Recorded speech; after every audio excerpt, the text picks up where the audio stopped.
bagaimana kabarnya? Semoga kalian selalu dalam keadaan sehat dan tetap semangat untuk belajar. Tidak bosan-bosan untuk Ibu mengingatkan kalian harus jaga kesehatan di masa pandemi yang seperti ini. Nah, anak-anak, pada video kali ini kita akan membahas mengenai perang Jagaraga di Bali melawan pemerintah Hindia Belanda. Adapun tujuan pembelajaran kita ya adalah setelah kita atau kalian mempelajari materi ini, diharapkan nantinya kalian bisa menjelaskan latar belakang terjadinya perang Jagaraga ini. Kemudian kalian bisa juga mendeskripsikan, menceritakan, menggambarkan bagaimana kronologi itu urutan terjadinya peristiwa perang Jagaraga ini. Kemudian kalian juga bisa menjelaskan apa sih dampak yang terjadi dalam perang Jagaraga ini ya. Nah, bagaimana materi kita? Mari simak. Anak-anak, perang Jagaraga di Bali melawan pemerintah Hindia Belanda ini diperkirakan terjadi mulai tahun 1846 sampai atau tahun 1849. Perang Jagaraga di Bali ini disebut juga dengan Perang Bali atau ada yang bilang Perang Bubutan. Nah, perang ini adalah perlawanan terhadap Belanda yang terjadi di Kerajaan Bali. Nah, tokoh dari Perang Jagaraga ini nantinya adalah I Gusti Ketut Jelantik, yaitu siapa itu? I Gusti ini adalah patih Kerajaan Buleleng. Kerajaan Buleleng ini adalah kerajaan yang ada di Bali ya. Nah, bagaimana latar belakang terjadinya perang Jagaraga ini? Kita simak. Nah, latar belakang terjadinya perang Jagaraga ini anak-anak itu ada sebab umum, ada sebab khususnya. Kita bahas sebab umumnya dulu. Yang pertama nih, sebab umum terjadinya perang ya Jagaraga melawan Belanda itu karena Belanda menuntut seluruh kerajaan Bali untuk tunduk pada Belanda, ya kan? Siapa mau untuk tunduk sama aturan Belanda? Orang wilayah-wilayah kita kok mau tunduk sama Belanda, ya kan? Nah, ini salah satu penyebabnya terjadi perang ini. Kemudian yang kedua, itu Belanda berusaha menghapus hak tawan karang yang dimiliki Kerajaan Bali. Nah, hak tawan karang itu apa sih? Apa ya yang dimaksud hak tawan karang? Ini informasinya.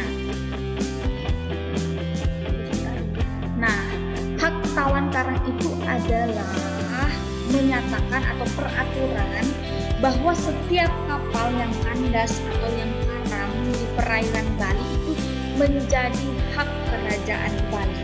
Nah, jadi kapal mana aja nih yang karam maupun yang kandas di perairan Bali itu menjadi hak Kerajaan Bali, hak Raja Bali.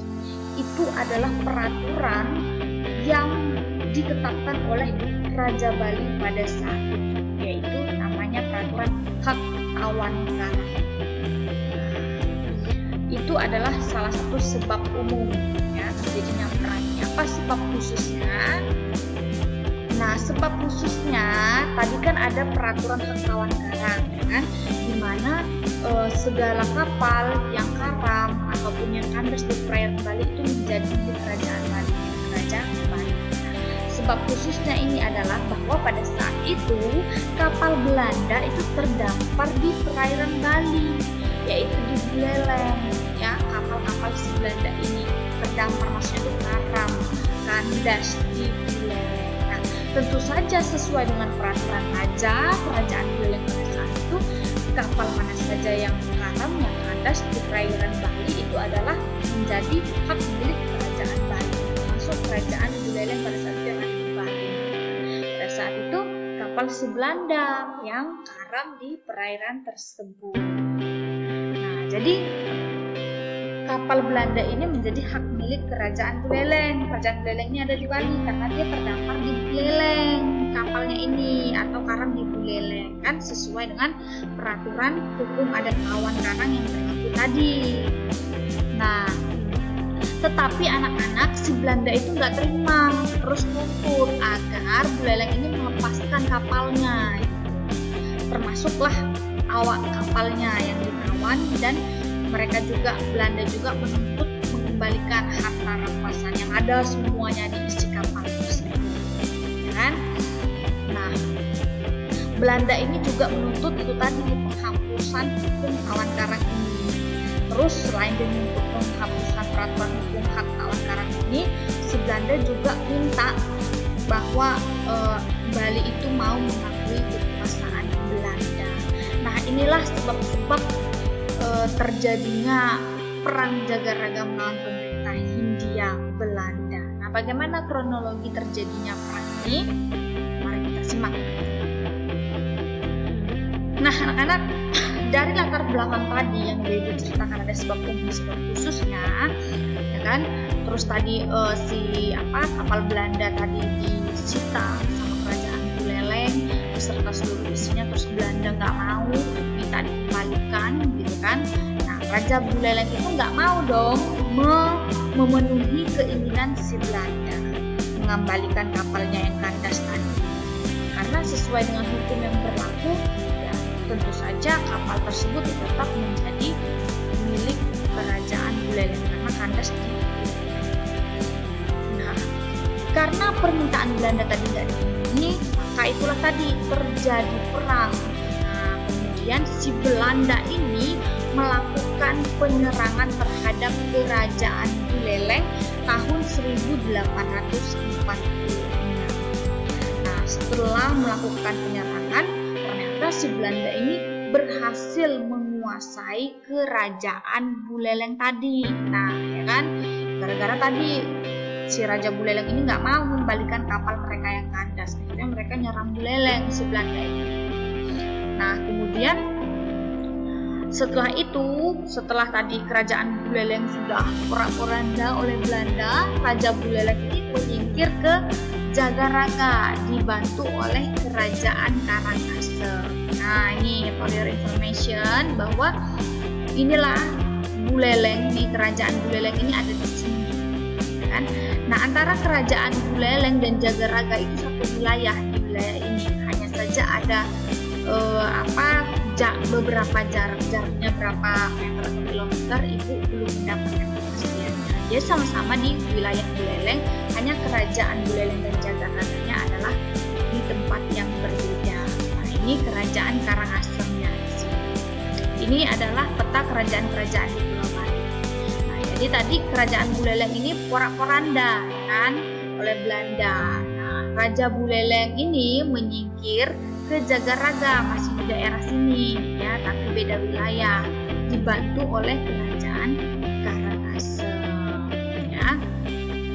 Tetapi setelah si Raja Buleleng ini menyingkir ke Jagaraga, si Belanda itu kembali lagi melakukan penyerangan. Tadi kan awalnya dia menyerang kerajaan Buleleng, kemudian dia menyerang lagi Jagaraga, wilayah Jagaraga yang ada Raja Bulelengnya pada saat itu di situ.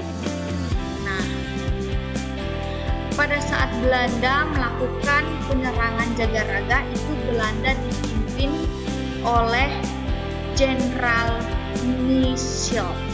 Ya, jadi si Belanda itu dipimpin oleh Jenderal Michel untuk melakukan penyerangan di Jagaraga.